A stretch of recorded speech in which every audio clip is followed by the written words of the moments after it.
उस रात जो मेरे साथ हुआ, मैं कभी उसे भूल नहीं पाया। वह दर्दनाक डरावनी कहानी आज भी मेरे कानों में गूंजती है।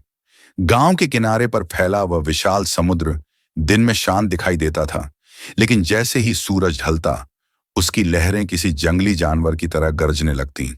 गांव के बूढ़े कहते थे कि यह समुद्र जिंदा है। कई मछुआरे रात में समुद्र में गए और कभी लौटकर नहीं आए।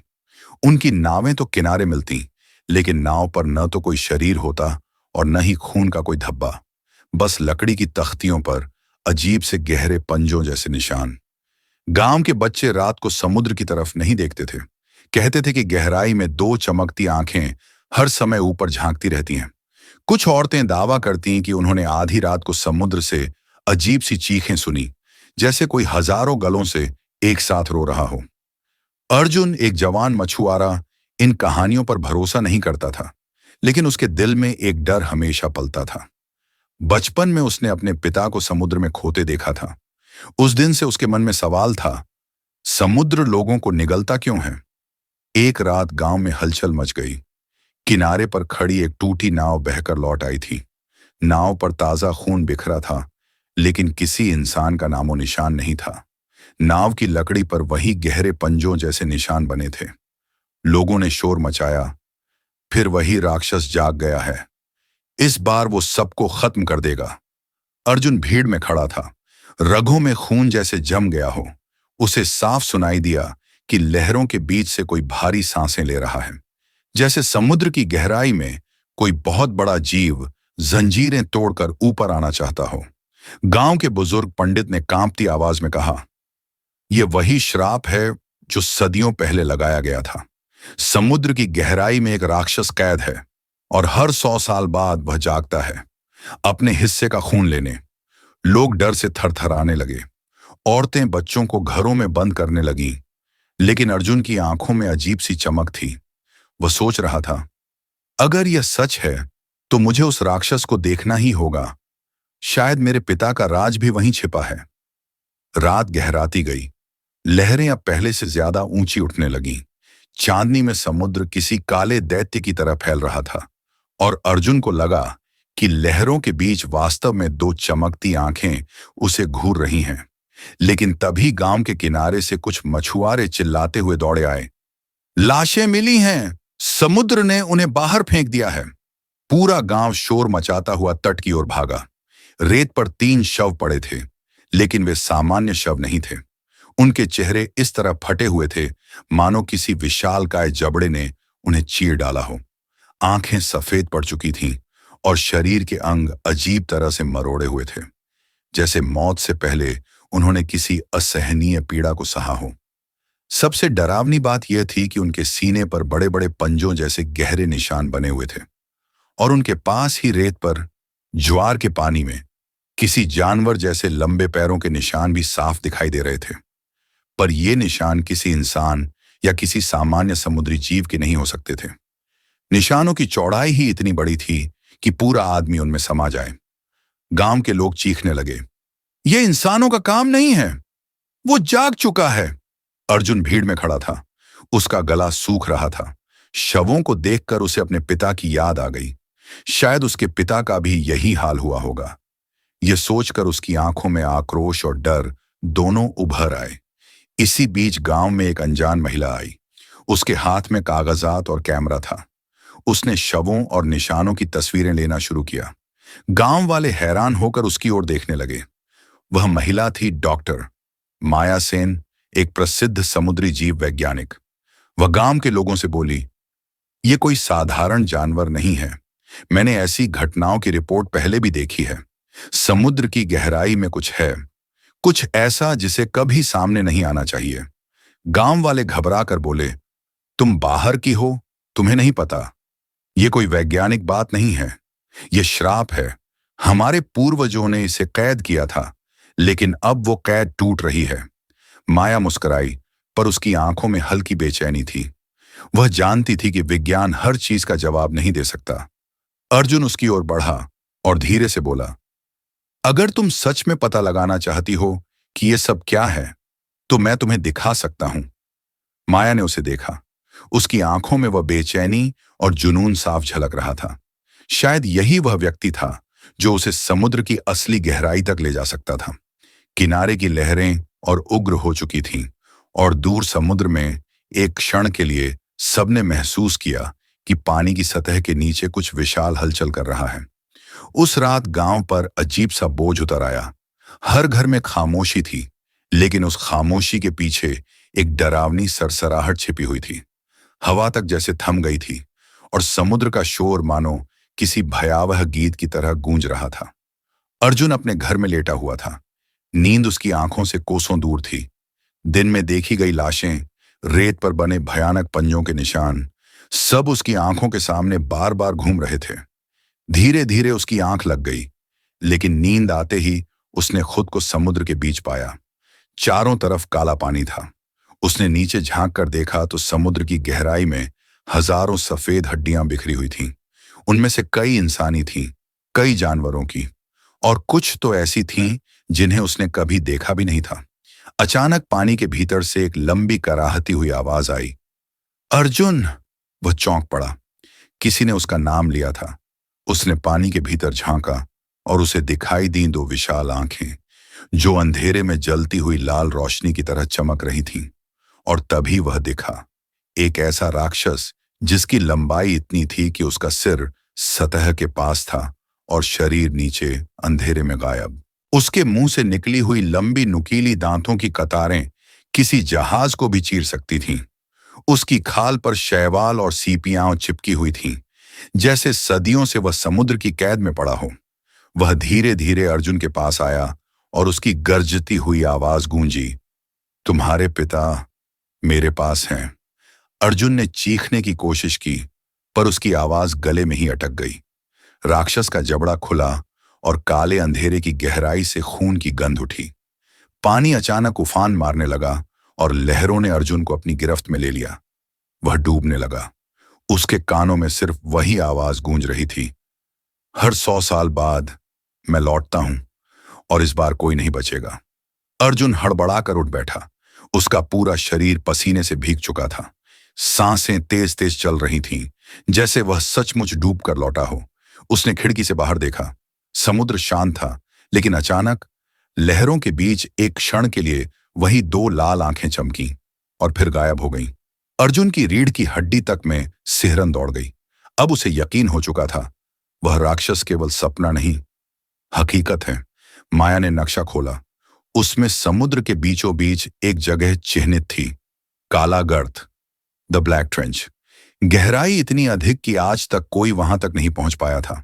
वहीं पर प्राचीन कथाओं में उस राक्षस की कैद का जिक्र मिलता था। अर्जुन उसके पास आया। आंखों में अभी भी रात के दुःस्वप्न की छाया थी। तुम वहां जाने की सोच रही हो? उसने धीमी आवाज में पूछा।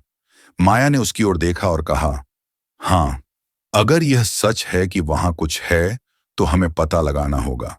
विज्ञान कहता है कि समुद्र की गहराई में कई प्रजातियां छिपी हैं, जिनके बारे में इंसान ने कभी सोचा भी नहीं। शायद यही उनमें से एक है। अर्जुन ने कटाक्ष किया। विज्ञान? अगर तुमने कल रात मेरी आंखों से वो देखा होता तो तुम इसे विज्ञान नहीं, नरक कहती। माया चुप हो गई। उसने देखा कि अर्जुन के हाथ हल्के हल्के कांप रहे थे। वह समझ गई कि इस युवक ने कुछ ऐसा देखा है जिसे शब्दों में बयां करना मुश्किल है। तभी गांव का बूढ़ा पंडित वहां आया। उसकी आंखें गुस्से और डर से भरी हुई थीं। तुम लोग आग से खेल रहे हो। वो राक्षस इंसानों के लिए नहीं है। हमारे पूर्वजों ने उसे कैद करने के लिए बलि दी थी। अगर तुम उसकी नींद में खलल डालोगे तो पूरा गांव नष्ट हो जाएगा। माया ने गंभीरता से पूछा, बलि? किस तरह की बलि? पंडित ने उसकी ओर नहीं देखा, बस समुद्र की तरफ घूरते हुए बोला, हर 100 साल बाद समुद्र एक जीवन मांगता है। अगर बलि नहीं दी गई तो वह खुद चुनता है। कहकर पंडित वहां से चला गया। गांव वाले धीरे धीरे बिखर गए। माया और अर्जुन वहीं खड़े रहे। कुछ देर चुप्पी रही। फिर माया ने फुसफुसाकर कहा, अगर यह सच है तो अगली बलि जल्द ही आने वाली है। अर्जुन ने उसकी आंखों में देखा और दृढ़ स्वर में बोला, तो फिर हमें सच्चाई ढूंढनी होगी, क्योंकि अगर हम नहीं करेंगे तो ये समुद्र सबको निगल जाएगा। माया ने नक्शा मोड़ा और अर्जुन की तरफ बढ़ाया। तैयार रहो, हमें काले गर्त तक जाना होगा। दूर समुद्र में लहरें उठ रही थीं, मानो किसी अनजाने खतरे की चेतावनी दे रही हों। और उसी पल पानी की सतह पर कुछ देर के लिए एक विशाल परछाई तैरती हुई दिखाई दी। गांव की खामोशी के बीच अगले ही दिन तट पर हलचल मच गई।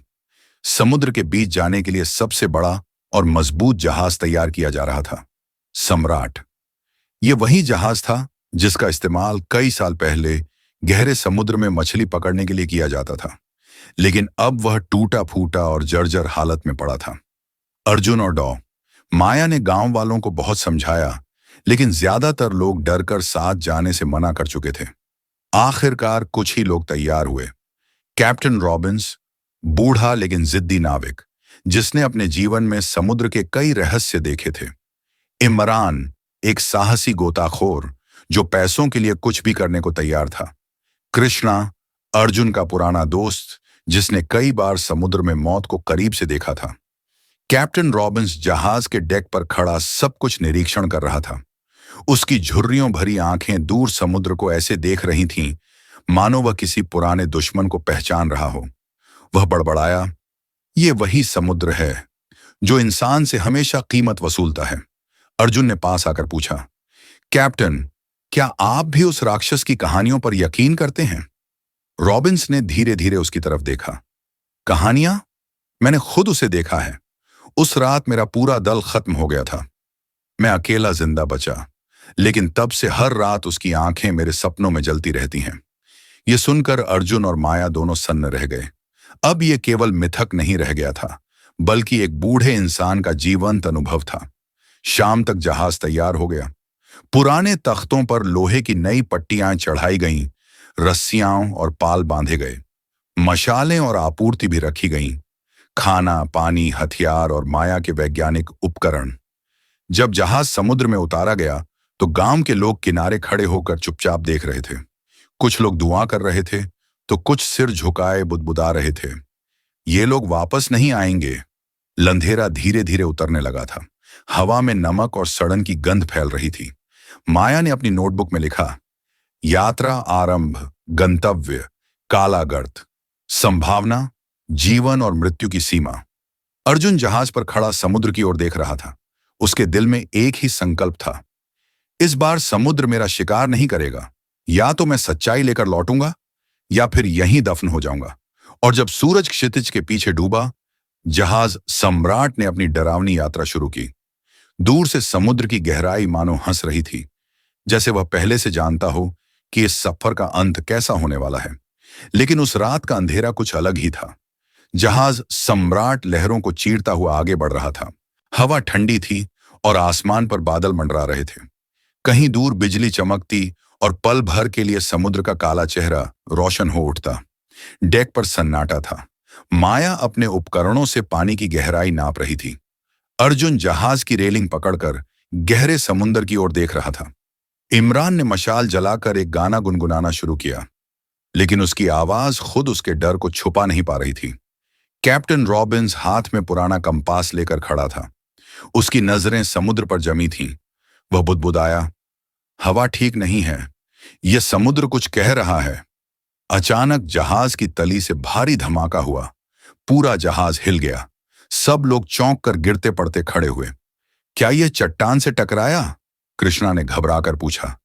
कैप्टन रॉबिन्स का चेहरा सख्त हो गया। "नहीं, यहां कोई चट्टान नहीं है, ये कुछ और है।" डेक पर खड़े अर्जुन ने रेलिंग से नीचे झांका। नीचे काला पानी था, गहरा, शांत लेकिन भयानक। और फिर उसने देखा, पानी की सतह के नीचे कुछ विशाल परछाई सरक रही थीं। उसकी लंबाई इतनी थी कि वह जहाज से भी बड़ी लग रही थी। एक पल के लिए उसकी चमकती हुई आंखें पानी से ऊपर आईं और फिर गहराई में समा गईं। अर्जुन का गला सूख गया। उसने चिल्लाकर कहा, "कुछ हमारे नीचे है!" सभी लोग दौड़कर रेलिंग से झांकने लगे, लेकिन अब सतह पर सिर्फ काली लहरें थीं। इमरान ने कांपते हुए कहा, "शायद कोई व्हेल होगी।" माया ने सिर हिलाया, "नहीं, व्हेल की आंखें ऐसी नहीं होती और उसकी गति कुछ और ही है।" रॉबिन्स ने अपनी पाइप सुलगाई और बोला, "ये वही है, वो जाग चुका है। मैंने उसकी आहट पहचान ली है।" इतना कहते ही जहाज फिर से जोर से हिला। इस बार डेक पर रखी लकड़ी की पेटियां उलट गईं, रस्सियां टूटकर बिखर गईं, और तभी पानी से एक लंबी मोटी आकृति बाहर निकली। वह किसी विशाल सांप जैसी थी, लेकिन उसकी खाल पर कांटेदार उभार थे। वह लहरों में एक पल के लिए उभरी और फिर वापस गहराई में समा गई। इमरान चीख उठा, हे भगवान, ये क्या था? माया ने तेजी से नोटबुक में लिखा, लेकिन उसके हाथ कांप रहे थे। ये कोई साधारण जीव नहीं है, ये कुछ प्राचीन है, शायद लाखों साल पुराना। जहाज पर खामोशी छा गई, सिर्फ लहरों की आवाज और सभी की तेज धड़कनों की गूंज सुनाई दे रही थी। अर्जुन ने आसमान की ओर देखा। बादल और गहरे हो चुके थे, बिजली चमकी और उसी रोशनी में उसने दूर पानी की सतह पर दो चमकती आंखें देखीं। उसका खून जम गया।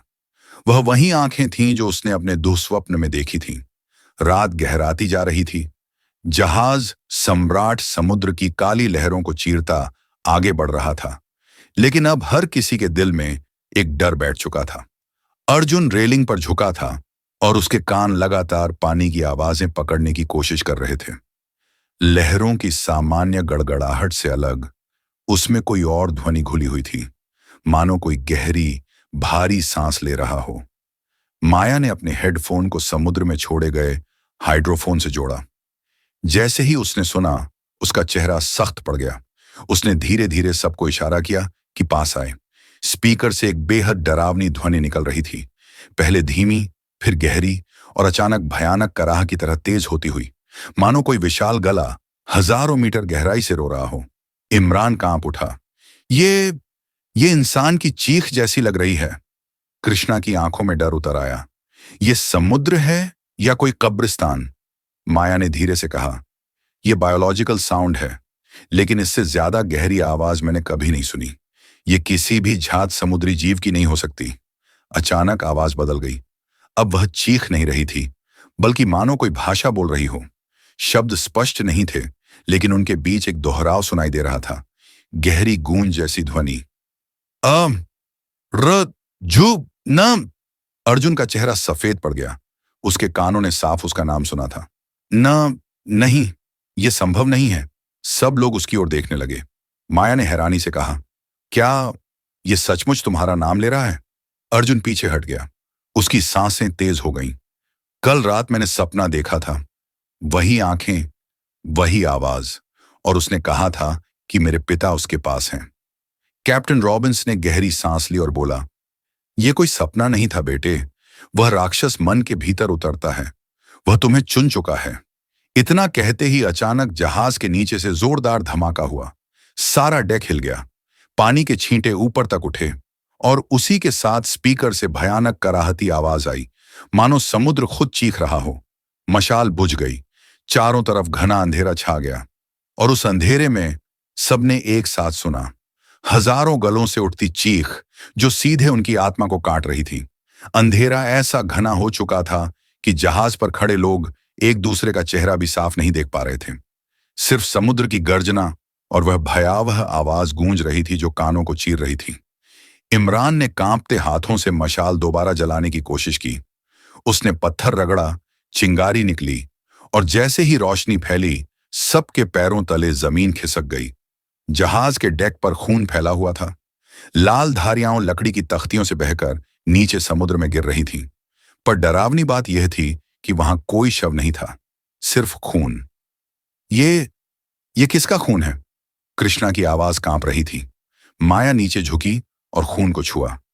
यह ताजा है, अभी कुछ ही मिनट पहले बहा है। कैप्टन रॉबिन्स की नजरें इधर उधर घूम रही थीं। किसी को ऊपर खींचा गया है और उसका शरीर नीचे ले जाया गया। इतना कहते ही डेक के कोने से एक चीख गूंजी, बचाओ! सब दौड़कर उस ओर गए। इमरान रेलिंग के पास गिरा हुआ था, उसका पैर रस्सियों में उलझा हुआ, लेकिन उसके शरीर पर गहरे पंजों के निशान थे, मानो किसी ने अभी अभी उसे नोचा हो। अर्जुन और कृष्णा ने उसे खींचकर ऊपर लाने की कोशिश की। तभी अचानक पानी से एक विशालकाय काला हाथ बाहर निकला। उसके पंजे लोहे के शिकंजे जैसे थे। उसने इमरान को पकड़कर एक झटके में समुद्र की ओर खींच लिया। इमरान! अर्जुन चिल्लाया, लेकिन अगले ही पल उसका दोस्त पानी के अंधेरे में समा गया। सिर्फ उसका खून लहरों पर तैरता रह गया, जहाज पर अफरा तफरी मच गई। कृष्णा कांप रहा था। ये मौत का जहाज है, हमें लौटना होगा। माया की आंखों में भय तो था, लेकिन उसके होंठ कांपते हुए भी कुछ शब्द बुदबुदा रहे थे। नहीं, हमें इसे रिकॉर्ड करना होगा। ये किसी भी खोज से बड़ा सच है। अचानक डेक पर फिर से धमाका हुआ। लकड़ी की तख्तियां टूटने लगीं। नीचे से किसी विशाल जबड़े ने जहाज की सतह को काटा था। सबने झांक कर देखा और वहां पानी में सिर्फ वही भयानक चमकती आंखें थीं जो धीरे धीरे ऊपर आ रही थीं। कैप्टन रॉबिन्स ने चिल्लाकर कहा, हथियार उठाओ, ये राक्षस हमें जिंदा नहीं छोड़ेगा। लेकिन तब भी जहाज के बीचों बीच तख्ती टूटी और खून का फव्वारा ऊपर उठा। लकड़ी पर बिखरे मांस के टुकड़े बता रहे थे कि कोई और दल का सदस्य कुछ ही क्षण पहले निगल लिया गया है। पूरा डेक अब खून से लथपथ हो चुका था। हवा में सड़न और लोहू की गंध भर गई थी। अर्जुन रेलिंग पकड़कर चीखा, ये हमें एक एक करके खा रहा है और अब अगला नंबर हमारा है। और तभी समुद्र से आई वह भारी गर्जना गूंजी, जिससे पूरा जहाज हिल गया। वह गर्जना किसी जानवर की नहीं थी, वह मौत की घंटी थी। डेक पर फैले खून और बिखरी चीखों के बाद जहाज पर सन्नाटा छा गया। हर कोई बस अपनी धड़कनों की आवाज सुन पा रहा था। मशाल की टिमटिमाती लौ हवा में कांप रही थी, मानो वह भी बुझ जाना चाहती हो। अर्जुन ने रेलिंग से नीचे झांका। पानी पहले जैसा शांत लग रहा था, लेकिन उस शांति में एक ऐसा अंधेरा था जो सामान्य नहीं था। जैसे सतह के नीचे कोई गहराई खुली हो और उसमें पूरा जहाज खींचता चला जाए। अचानक पानी के बीच दो बिंदु चमक उठे। धीरे धीरे वे ऊपर आए और साफ दिखाई देने लगे। दो विशाल चमकती आंखें। वे आंखें इतनी गहरी थीं कि उनमें झांकते ही ऐसा लगता मानो आत्मा खींची जा रही हो। उनकी पुतलियां लाल आग की तरह जल रही थीं और उनके चारों ओर अंधेरा घूम रहा था। कृष्णा कांपते हुए बोला, वो हमें देख रहा है। और हाँ, सचमुच वे आंखें सीधे डेक पर मौजूद हर इंसान को घूर रही थीं, कभी एक को, कभी दूसरे को, मानो वह चुन रहा हो अगला शिकार कौन होगा। माया हिम्मत जुटाकर अपनी नोटबुक में कुछ लिखने लगी, लेकिन उसके हाथ कांप रहे थे। ये सिर्फ जीव नहीं है, ये समझदार है। ये देखता है, चुनता है और हमला करता है। ये शिकारी से कहीं ज्यादा है। अचानक उन आंखों के पास से बुलबुले उठे और फिर पानी की सतह पर एक विशाल सिर उभरा। वह किसी अजगर और मगरमच्छ का मिला जुला रूप था। लंबा थूथन, धारदार दांतों की कतार और खाल पर उगे कांटे। उसका आकार इतना बड़ा था कि जहाज उसके सामने खिलौने जैसा लग रहा था। इमरान की चीख अभी भी सबके कानों में गूंज रही थी और अब जहाज पर मौजूद सभी लोग जानते थे, यह राक्षस इंसानों का मांस खाकर ही जिंदा रहता है। उसकी आंखें अब सीधी अर्जुन पर टिकी थीं। अर्जुन की सांसें रुक गईं। उसे लगा जैसे वह आंखें सीधे उसके भीतर झांक रही हों। और तभी उसके दिमाग में एक भारी आवाज गूंजी, तुम्हारे पिता अब भी मेरे भीतर कैद हैं। अर्जुन के हाथों से रेलिंग छूट गई। उसकी आंखें फैल गईं। पिता? माया ने उसकी ओर देखा और समझ गई कि यह जीव सीधे अर्जुन के मन में बोल रहा है। रॉबिन्स ने जोर से चिल्लाया, सब नीचे जाओ, ये हमें अभी चीर देगा। लेकिन इससे पहले कि कोई हिल पाता, राक्षस ने अपना विशाल मुंह खोला। उसके जबड़े से उठी गर्जना ने जहाज की लकड़ियां हिला दी। लहरें इतनी ऊंची उठीं कि पूरा डेक डूबने को तैयार हो गया। खून और भय से लथपथ उस रात हर किसी को एक ही सच्चाई समझ में आ रही थी। समुद्र की अंधेरी आंखें जाग चुकी हैं और अब भागने का कोई रास्ता नहीं बचा था। राक्षस की गर्जना इतनी भयानक थी कि जहाज की हर कील चरमराने लगी। लहरें दीवारों की तरह उठकर सम्राट पर टूट पड़ीं। डेक पर खड़ा कोई भी इंसान पैरों पर टिक नहीं पा रहा था। अर्जुन ने रेलिंग पकड़ी, लेकिन उसका दिल तेजी से धड़क रहा था। उसकी आंखों के सामने बार बार वही दृश्य चमक रहा था। राक्षस ने उसके पिता को निगल लिया और अब उसकी बारी है। राक्षस ने अपने विशाल जबड़े खोले और जहाज की तली पर हमला किया। लकड़ी की मोटी तख्तियां एक पल में छटक गईं। पानी तेजी से अंदर घुसने लगा। जहाज डूब रहा है, कृष्णा चीख पड़ा। माया ने तुरंत अपनी नोटबुक और उपकरण संभाले, लेकिन उसके हाथ कांप रहे थे। उसने कभी सोचा भी नहीं था कि उसकी खोज इतनी जल्दी मौत में बदल जाएगी। कैप्टन रॉबिन्स ने चिल्लाकर आदेश दिया, रस्सियां, नाव नीचे उतारो, जल्दी। दल के बचे हुए लोग अफरा तफरी में भागे, लेकिन तभी राक्षस ने अपनी पूंछ घुमाई। वह पूंछ इतनी बड़ी थी कि उसने जहाज का आधा हिस्सा तोड़ दिया। लकड़ी के टुकड़े हवा में उड़े और कई लोग चीखते हुए समुद्र में गिर गए। कुछ ही क्षण बाद सतह पर सिर्फ खून और लहरें तैर रही थीं। कोई शरीर नजर नहीं आया। माया ने कांपते हुए कहा, ये इन्हें पूरा निगल रहा है। अर्जुन ने पानी में झांका। नीचे वहीं लाल आंखें चमक रही थीं और हर बार जब कोई चीख सुनाई देती, वे आंखें और तेज चमकने लगतीं, मानो राक्षस उनके डर से ताकत पा रहा हो। रॉबिन्स ने स्टीयरिंग व्हील पकड़कर जहाज को मोड़ने की कोशिश की, लेकिन तब तक बहुत देर हो चुकी थी। तली आधी टूट चुकी थी और जहाज डूबना शुरू हो गया था। अर्जुन ने चीख कर कहा, हमारे पास समय नहीं है, सब लोग कूदो। माया हिचकिचाई, अगर हम कूदे तो वो हमें सीधे निगल लेगा। अर्जुन ने उसकी ओर देखा, अगर रुके तो जहाज के साथ डूब जाएंगे। जैसे ही वह यह कह रहा था, राक्षस ने फिर से सिर बाहर निकाला। उसकी गर्जना से हवा तक कांप उठी। उसका जबड़ा इतना बड़ा था कि जहाज का आधा हिस्सा उसमें समा सकता था। एक पल के लिए उसकी आंखें सीधे अर्जुन पर टिकीं और उसके मन में वही आवाज गूंजी, भागो मत, तुम्हारा खून मेरा है। अर्जुन के शरीर में सिहरन दौड़ गई, लेकिन उसने माया का हाथ पकड़ा और डेक से समुद्र में छलांग लगा दी। पीछे सम्राट आखिरी बार गर्जना करता हुआ टूटा और लहरों के बीच समा गया। सतह पर सिर्फ तैरते लकड़ी के टुकड़े, खून की गंध और राक्षस की गूंजती हुई चीख रह गई। अंधेरी लहरों में कूदने के बाद अर्जुन और माया किसी तरह टूटे हुए जहाज के तख्तों से चिपक गए। पानी ठंडा था और समुद्र की गहराई से लगातार डरावनी गर्जनाएं गूंज रही थीं। हर पल ऐसा लग रहा था मानो नीचे से कुछ उन्हें खींच लेगा। कृष्णा पास ही एक तैरते बैरल को पकड़े हुए था। उसकी आंखों में पागलपन झलक रहा था। हम सब खत्म हो गए, कोई नहीं बचेगा, ये राक्षस हमें सबको खा जाएगा। माया ने उसे शांत करने की कोशिश की। कृष्णा, होश में रहो, अभी हमें तैरकर किनारे तक पहुंचना होगा। लेकिन तभी पास ही एक और लकड़ी का टुकड़ा तैरता दिखा। उस पर कोई आदमी लटका हुआ था। अर्जुन ने आंखें तरेरी और चीखा, कैप्टन रॉबिन्स! वह खून से लथपथ था। उसके पैर पर गहरी चोट थी, लेकिन अभी जिंदा था। अर्जुन और माया ने मिलकर उसे पास खींच लिया। रॉबिन्स की सांसें टूटी टूटी थीं। कांपते हाथ से अर्जुन की बांह पकड़ी और धीमी आवाज में कहा, सुनो, ध्यान से सुनो। अर्जुन झुककर बोला, क्या? कैप्टन की आंखों में खौफ और गहरी थकान थी। वो राक्षस, ये कोई साधारण जीव नहीं, ये सदियों से इस समुद्र में है और जो भी इसके इलाके में आया वो कभी वापस नहीं लौटा। तुम्हारे पिता भी उसी की भेंट चढ़े थे। अर्जुन का दिल थम गया। उसने कैप्टन को हिलाकर पूछा, आप मेरे पिता को जानते थे? रॉबिन्स ने सिर हिलाया।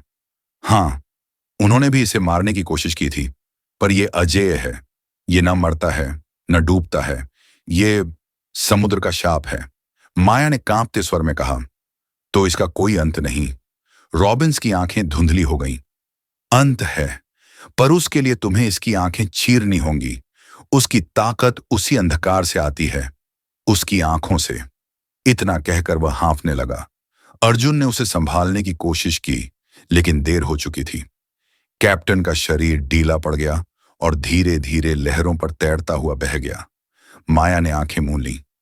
हमारे पास सिर्फ एक रास्ता बचा है, या तो हम इसे मारेंगे या ये हमें खा जाएगा। अर्जुन ने गहरी सांस ली। उसके कानों में फिर वही भारी आवाज गूंज रही थी, आजा, नीचे आजा, तुम्हारा लहू मेरा है। उसने अपनी मुट्ठी भींच ली। अगर ये राक्षस सचमुच मेरे पिता का कातिल है, तो इसका अंत मैं ही करूंगा।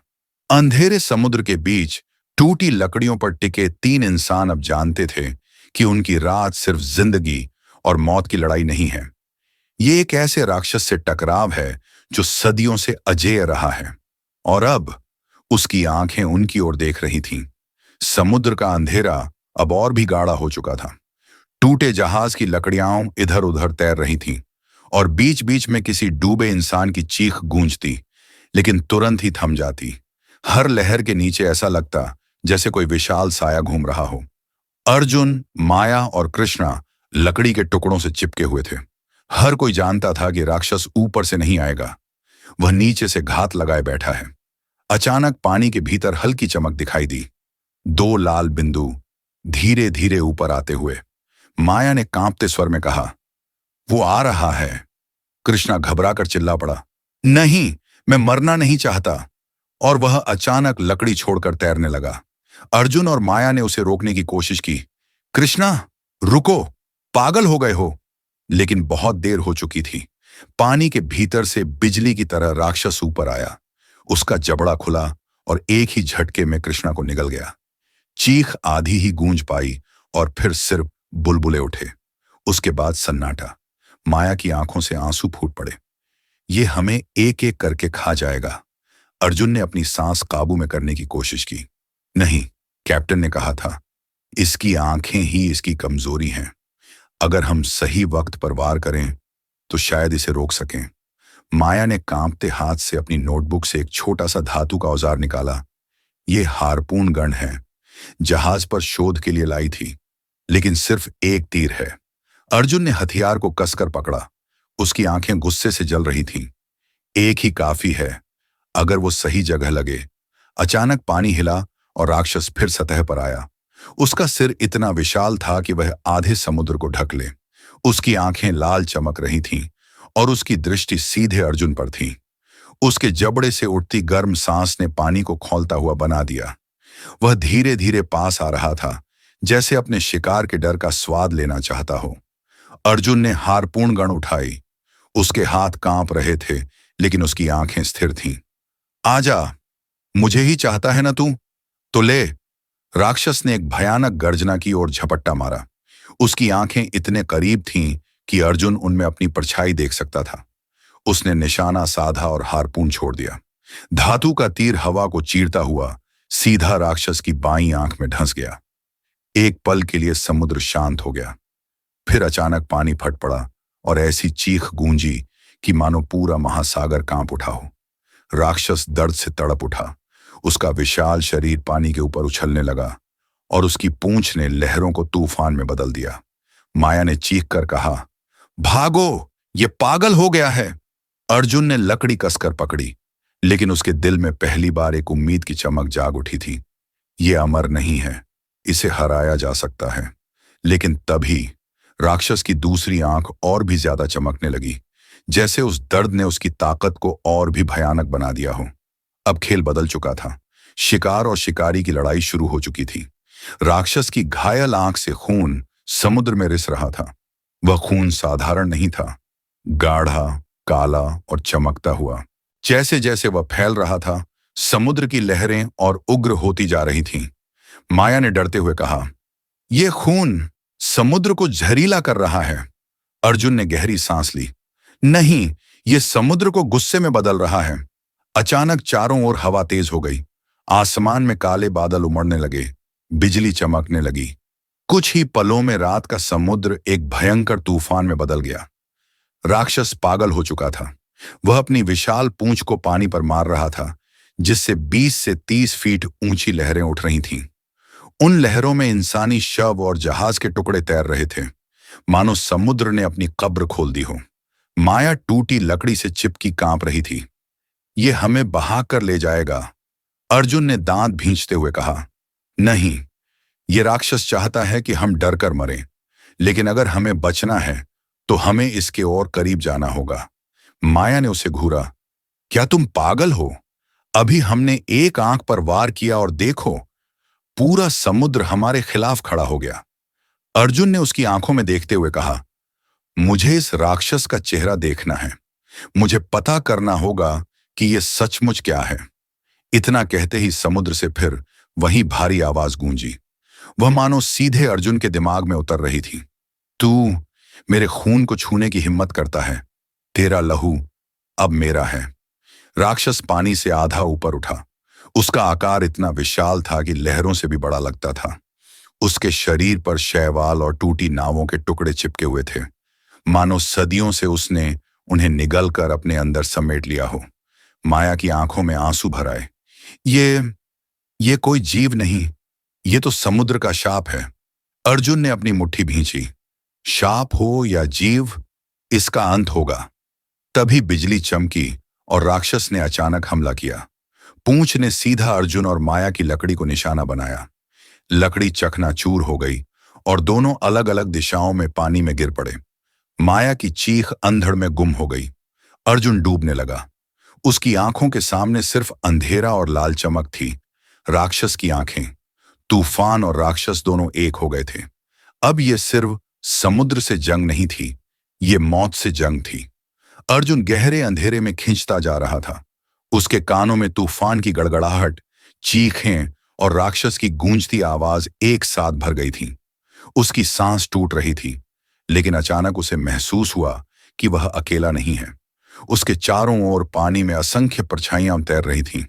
शुरू में वह समझा ये कोई मछलियां होंगी, लेकिन जैसे ही बिजली चमकी, उसका दिल थम गया। वो सब इंसानी कंकाल थे, जंग लगे लोहे की जंजीरों में जकड़े हुए। कुछ के सिर पर अब भी नाविकों की टोपियां थीं, कुछ के हाथों में टूटी तलवारें और औजार। वे सब डूबे हुए जहाजों के दल थे, सैकड़ों सालों से यहीं पड़े सड़ रहे थे। उनकी खाली आंखों के गड्ढे अब भी जीवित लग रहे थे, जैसे अर्जुन को देख रहे हों, जैसे उसे भी अपनी तरह समुद्र की कब्र में खींच लेना चाहते हों। अर्जुन घबराकर हाथ पांव मारने लगा, लेकिन तभी नीचे से वह विशाल साया फिर हिला। राक्षस अपने पूरे स्वरूप में उभर आया। उसके शरीर पर न जाने कितने कंकाल अटके थे, कुछ उसकी चमड़ी में आधे धंसे हुए, कुछ उसकी पूंछ से लटकते हुए। वह उन सबको अपनी खुराक बना चुका था। उसकी एक आंख से अब भी काला खून रिस रहा था, लेकिन दूसरी आंख और भी भयावह चमक रही थी। वह अर्जुन को घूर रही थी, मानो कह रही हो, अब तू भी इन सब की तरह मेरा हिस्सा बनेगा। अर्जुन का दिल जोर जोर से धड़कने लगा। उसे महसूस हुआ कि ये राक्षस सिर्फ मांस नहीं खाता, ये आत्माएं भी निगलता है। शायद इसी वजह से उसके चारों ओर इतने मृत नाविक थे, जिनकी आत्माएं कभी मुक्त नहीं हो पाईं। माया कहीं दिखाई नहीं दे रही थी, सिर्फ तूफान और अंधेरा। अर्जुन ने अपनी कमर से बंधा हुआ छोटा चाकू निकाला। वह जानता था, इतने बड़े राक्षस के सामने यह हथियार बेकार है, लेकिन उसे कुछ तो करना था। उसने धीरे से खुद से फुसफुसाया, अगर मुझे यहीं मरना है तो चुपचाप नहीं मरूंगा। राक्षस ने अपना जबड़ा खोला। वह इतना बड़ा था कि अर्जुन को लगा मानो वह एक गुफा में खींच रहा हो। अंदर अंधेरा और अंदर फंसे हुए टूटे जहाजों और हड्डियों का ढेर। पानी में गूंजी हुई आवाज सीधे अर्जुन के दिमाग में गड़गड़ाई, तेरा खून, तेरी आत्मा अब मेरी कब्र का हिस्सा बनेगी। अर्जुन ने आखिरी सांस खींची और चाकू को कसकर पकड़ लिया। सीधा राक्षस के मुंह की ओर तैर पड़ा। अब मौत और जिंदगी के बीच सिर्फ एक पल का फासला रह गया था। अर्जुन ने अपनी पूरी ताकत लगाकर तैरना शुरू किया। राक्षस का जबड़ा खुला था और उसके भीतर काली खाई जैसी गहराई दिखाई दे रही थी। वहां सिर्फ अंधेरा नहीं था, वहां मौत का साम्राज्य था। जैसे ही अर्जुन अंदर पहुंचा, उसे लगा कि वह पानी में नहीं, बल्कि किसी और ही जगह में है। वहां कोई आवाज नहीं थी, कोई लहर नहीं थी, सिर्फ एक गाढ़ा, दम घोंटने वाला सन्नाटा। उसके चारों ओर टूटी नावें, जहाजों के लोहे के टुकड़े और बिखरी हुई हड्डियां तैर रही थीं। कुछ हड्डियां इतनी पुरानी थीं कि उन पर शैवाल और सीपियां जम गई थीं। कुछ नई थीं, जिन्हें देखकर साफ समझ आता था कि वे हाल ही के शिकार थे। अर्जुन का दिल तेजी से धड़क रहा था, लेकिन तभी उसने कुछ अजीब महसूस किया। इन हड्डियों के बीच से एक धीमी सी फुसफुसाहट आ रही थी, बचाओ, हम यहां फंस गए हैं, भागो, इससे पहले कि देर हो जाए। अर्जुन की सांसें थम गईं। वह चारों ओर देखने लगा। उसे लगा ये आवाजें उसके दिमाग में गूंज रही हैं। फिर अचानक काले अंधेरे से कुछ आकृतियां बाहर निकलीं। वो सब इंसानों की आत्माएं थीं, पारदर्शी नीली रोशनी से चमकती हुई। उनकी आंखें खाली थीं और उनके चेहरे पीड़ा से मरोड़े हुए थे। एक आत्मा सीधे अर्जुन के सामने आई। उसने कांपते स्वर में कहा, तुम्हें यहां नहीं आना चाहिए था। अर्जुन ने डरते हुए पूछा, यह राक्षस क्या है?